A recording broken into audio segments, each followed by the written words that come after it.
Buongiorno da Sicilia 24, questi i titoli di oggi.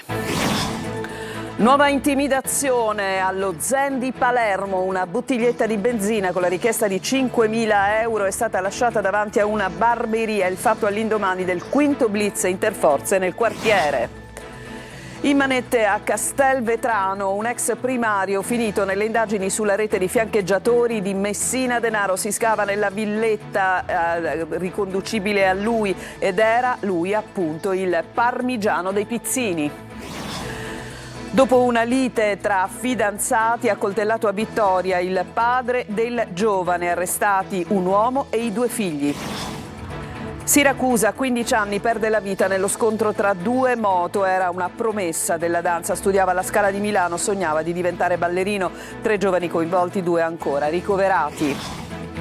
Il capo della Protezione Civile siciliano ad Agrigento sull'emergenza idrica non è, ha detto, solo colpa della siccità.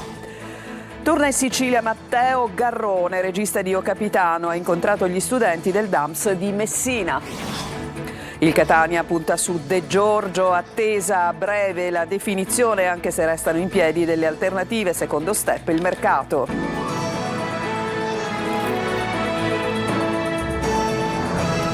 Ben trovati, c'è una nuova intimidazione da raccontare purtroppo allo Zen di Palermo. Una bottiglia di benzina è stata fatta ritrovare davanti a un'attività commerciale. Il titolare del negozio, il barbiere dello Zen in via Ludovico Bianchini, ha trovato anche proprio davanti all'attività la richiesta di 5.000 euro. Sono in corso al momento i rilievi della polizia scientifica. Marco Gullà. Una bottiglietta di benzina con un foglietto attaccato e la scritta 5.000 euro. Gli uomini del racket continuano la loro scia di intimidazioni a Palermo, questa volta a finire nel mirino degli esattori del pizzo e una barberia nel quartiere Zen. Sull'episodio indaga la polizia che tramite il personale della scientifica sta effettuando i rilievi e acquisendo le immagini riprese dalle telecamere per individuare i messaggeri del racket. Ad accorgersi della presenza di questa bottiglia colma di liquido infiammabile sarebbe stato lo stesso titolare dell'attività, questa mattina al momento della riapertura per una nuova giornata di lavoro.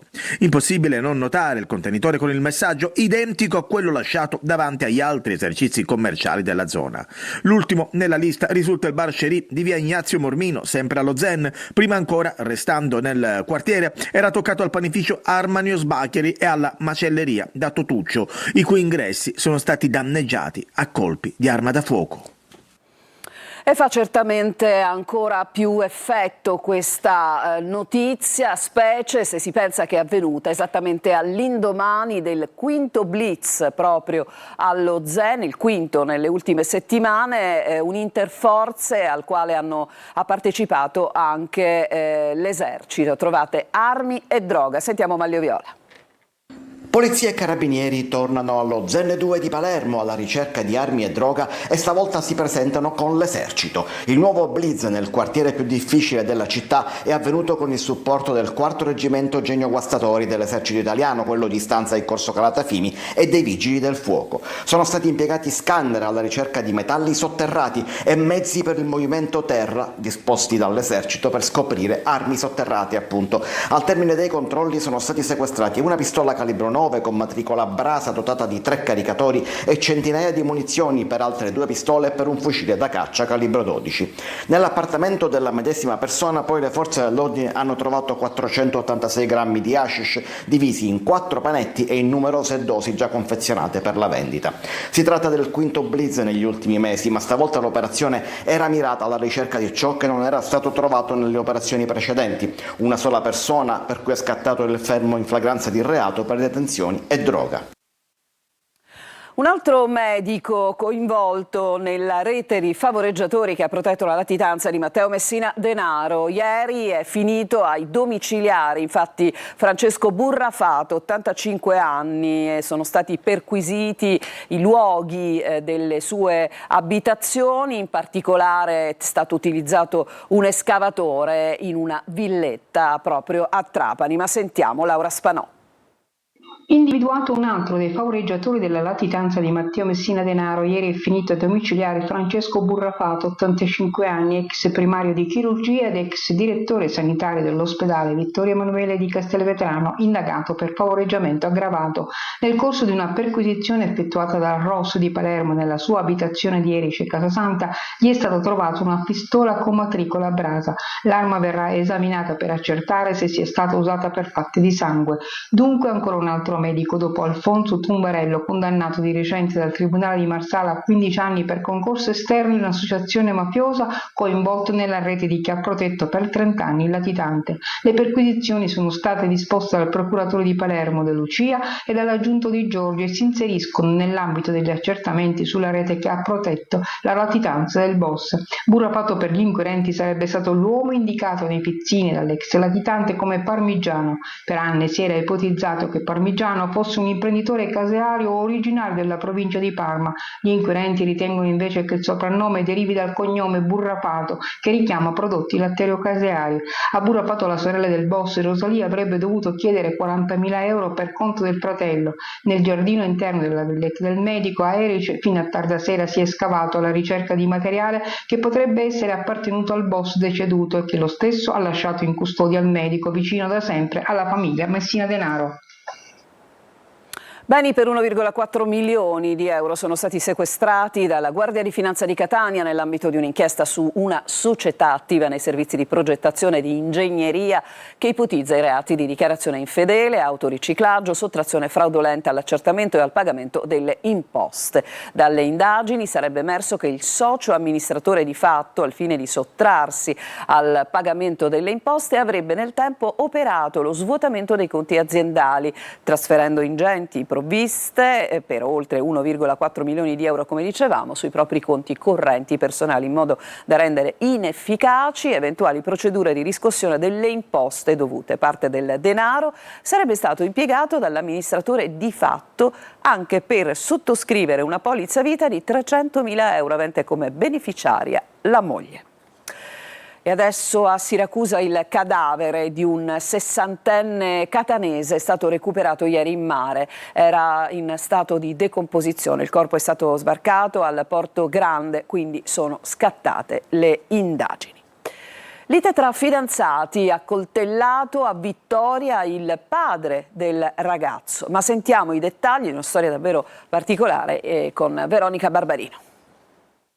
Con una profonda ferita al torace, per strada nella notte ha fermato una pattuglia dei carabinieri per chiedere aiuto. Accade a Vittoria, nel Ragusano, quando la pattuglia, impegnata in un servizio di controllo del territorio, si è trovata davanti un quarantenne copiosamente sanguinante. Immediati soccorsi e la richiesta di intervento del 118. L'uomo ha raccontato di essere stato aggredito da un intero nucleo familiare, un 48enne e i suoi due figli di 24 e 19 anni. Alla base dell'aggressione ci sarebbero tensioni legate a una relazione sentimentale tra il figlio della vittima e la figlia e sorella degli aggressori. Mentre il ferito veniva trasportato e operato di urgenza all'ospedale Guzzardi, altre pattuglie intervenute sul posto hanno avviato le ricerche degli aggressori. Nei pressi dell'abitazione della vittima è stato ritrovato e sequestrato il coltello utilizzato nell'aggressione, ancora sporco di sangue, e i 3 presunti responsabili sono stati invece rintracciati nella loro abitazione, in evidente stato di agitazione.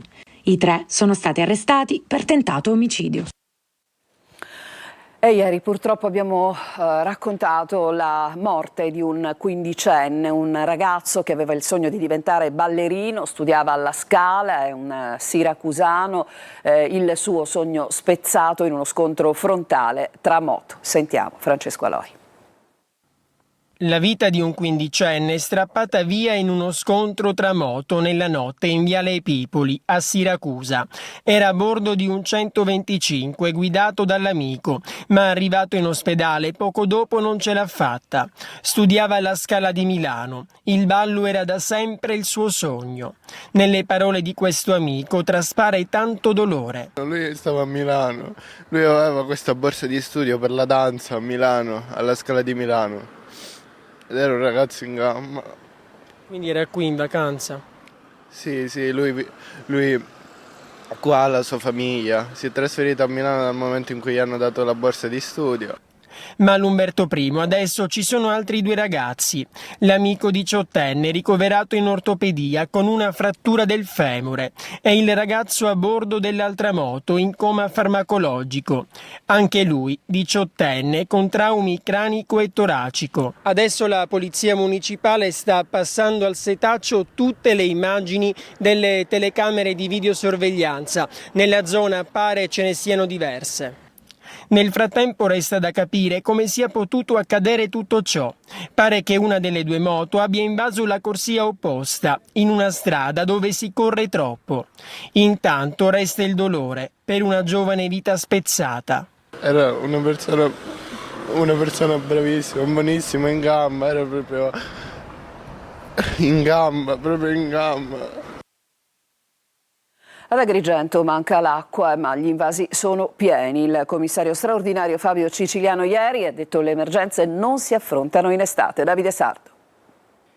Invasi pieni, ma l'emergenza idrica ad Agrigento continua. Un paradosso che resta al centro dell'attenzione mentre il territorio cerca risposte concrete alla crisi dell'acqua. Oggi il punto della situazione in prefettura con il capo della Protezione Civile e commissario straordinario per la scarsità idrica Fabio Ciciliano. La gestione dell'acqua non si fa di estate, l'emergenza si gestisce durante i mesi invernali e quindi sicuramente adesso si lavora, come è ovvio, purtroppo in contingenza, e ci auguriamo che nel volgere di qualche mese la soluzione strutturata e organizzata venga messa a terra. Per Ciciliano il problema non è soltanto la siccità, a pesare sono soprattutto le reti idriche che necessitano di interventi e manutenzione. È necessario che le reti idriche siano messe a regime, è necessario ovviamente che l'acqua, che quest'anno, come diceva, è un po' più di quella dello scorso anno, e ci fa piacere, ma la gestione ordinaria dell'acqua non può essere dipendente dal fatto che ci siano o meno risorse e che la pioggia cada. L'obiettivo è superare la logica dell'emergenza e arrivare nei prossimi mesi a una gestione più efficiente del sistema idrico. Acqua pubblica non significa acqua gratuita, cioè l'acqua non può essere gratuita perché la gestione di chi pompa acqua e chi trasporta acqua fino ai rubinetti delle case di ciascuno dei cittadini dei territori non può essere gratuita perché ha un costo e il costo deve essere ovviamente sostenuto dalla collettività. Intanto arrivano i primi risultati sul fronte operativo. AICA annuncia un aumento di 60 litri al secondo della portata idrica destinata all'Agrigentino dopo la diffida inviata a Siciliacque. La Cassazione ha depositato le motivazioni per la sentenza definitiva ai 3 anni di reclusione per l'ex sacerdote di Enna accusato di violenza sessuale su minori. Parliamo di Don Rugolo, respinti i ricorsi della Procura Generale e della Difesa. Gerry Italia. Sono state depositate le motivazioni con cui la Cassazione ha confermato la condanna a 3 anni di reclusione per Don Giuseppe Rugolo, il sacerdote di Enna riconosciuto colpevole di violenza sessuale su minori. A rivolgersi alla Suprema Corte erano stati sia la Procura Generale di Caltanissetta, che contestava il riconoscimento dell'attenuante della minore gravità, sia la difesa del sacerdote, con 7 motivi di ricorso. Entrambe le impugnazioni sono state dichiarate inammissibili. Nelle motivazioni i giudici ribadiscono la validità delle registrazioni di alcune conversazioni contestate dalla difesa, spiegando che si tratta di prove utilizzabili e non di intercettazioni soggette a una diversa disciplina. La Cassazione ha inoltre confermato la ricostruzione dei giudici di merito sulla natura delle condotte contestate, ritenendo una forma di costrizione l'aver portato la vittima in più occasioni in luoghi chiusi come una stanza di scuola o la sagrestia di una parrocchia. Un passaggio centrale riguarda l'attendibilità di Antonio Messina, il giovane che ha denunciato i fatti. Per la Suprema Corte il suo racconto è rimasto costante nel tempo, caratterizzato da spontaneità e da coerenza logica, nonostante il lungo periodo trascorso dagli episodi contestati. I giudici escludono inoltre che alla base delle accuse vi fossero interessi economici, sottolineando che la persona offesa ha fornito una ricostruzione definita lucida e articolata. Don Giuseppe Rugolo, che risulta ancora incardinato nella diocesi di Piazza Armerina, era stato denunciato proprio da Antonio Messina quando era ancora minorenne. La sentenza della Cassazione adesso rende definitiva la condanna. Adesso ci fermiamo, c'è una pausa e torniamo tra poco.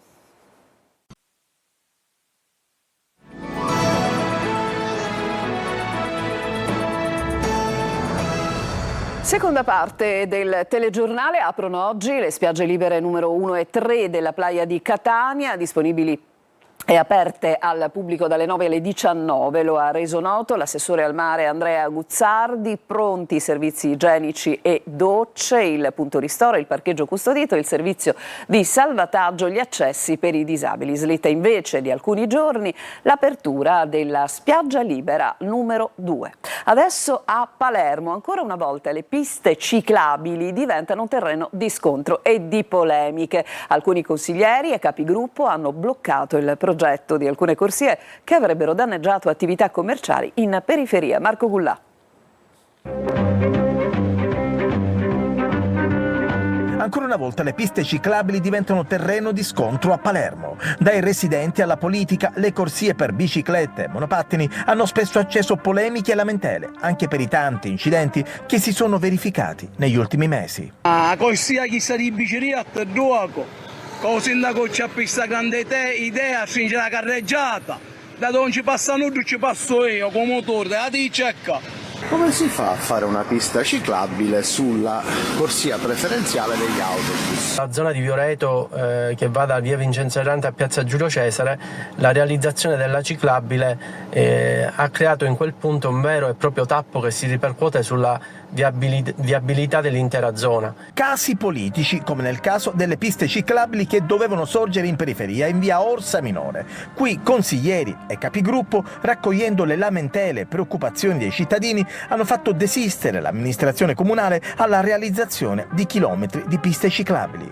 Piste ciclabili dovevano sorgere in tutto questo tratto che è via dell'Orsa Maggiore e via dell'Orsa Minore, dove in pratica era previsto una pista ciclabile di almeno 2,5 metri più altri 50 centimetri di cordolo, che praticamente distruggevano tutto quello che è l'economia di questa zona, che è il cuore del nostro territorio. E allora, simpaticamente, possiamo dire che il problema di Palermo non è più il traffico, bensì le piste ciclabili. Consegnato il premio Fondazione Messina per la cultura al regista romano Matteo Garrone nell'anteprima del Salina Doc Fest. Orazio Longo. Un ritorno in Sicilia per Matteo Garrone, il regista romano che nel mare davanti a Marsala ha girato l'intera parte finale del suo film Io Capitano, candidato agli Oscar 2024, un'occasione per raccontare con una masterclass sul dietro le quinte dei suoi lavori come Dogman, Gomorra e Pinocchio, la sua opera agli studenti del DAMS dell'Università di Messina, inaugurando le celebrazioni per la 20ª edizione del Salina Doc Fest, il festival del documentario narrativo che si terrà nell'isola eoliana dall'8 al 12 luglio. Io sono sempre contento quando posso riuscire a incontrare i giovani, sapere che possano vedere i miei film, soprattutto Io Capitano, che poi è un film che parla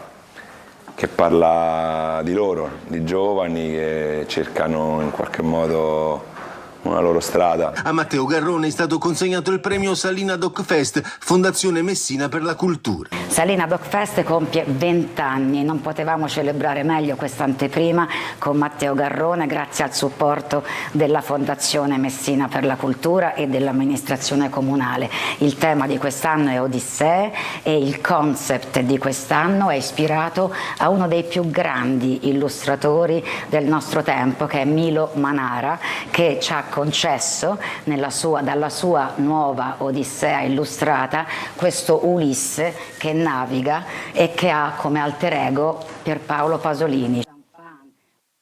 Un'altra pausa e poi al calcio.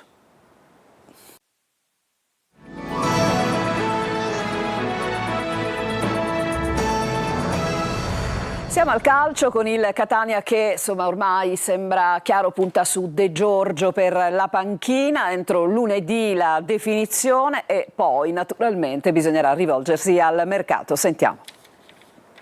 Tutto su De Giorgio. Il Catania punta sull'allenatore che ha vinto la Coppa Italia di C con il Potenza e che ha fatto bene con Varra in terra lucana. L'obiettivo è metterlo nelle condizioni di lavorare al meglio fra settore medico, lavoro atletico, struttura, che durante la stagione sarà Torre del Grifo. Il tecnico vede Catania come un evidente upgrade, ma con una garanzia: allenare in un campionato che conosce bene. È una scelta basilare della carriera dell'allenatore che è corteggiato anche dall'Empoli. Ecco perché è importante il progetto comune con la dirigenza. Sviluppo della squadra, inserimento dei giovani, proposta di gioco alla all'altezza. A breve tempo, al massimo entro lunedì, la quadratura del cerchio, ma non è escluso che ci sia una novità anche prima. Come in tutte le trattative, restano in piedi le alternative Troise, Gorgone, l'ultimo anno a pescare, Stellone. Fatto l'allenatore, poi sarà il momento della squadra. Il budget per l'anno sarà distribuito in modo diverso. Obiettivo: alleggerire il monte ingaggi e destinare parte di questa somma ai cartellini, all'acquisto dei giocatori. Una fetta del budget per la stagione deve anche coprire le spese di gestione di Torre del Grifo, visto che al momento non esistono ricavi dalla struttura senza il polifunzionale.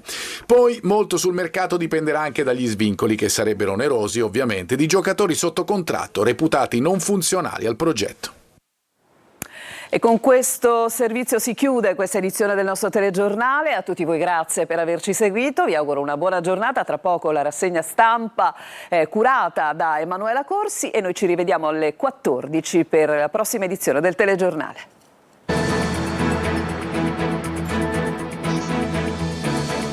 Entra nel mondo dell'informazione con l'app Sicilia Web.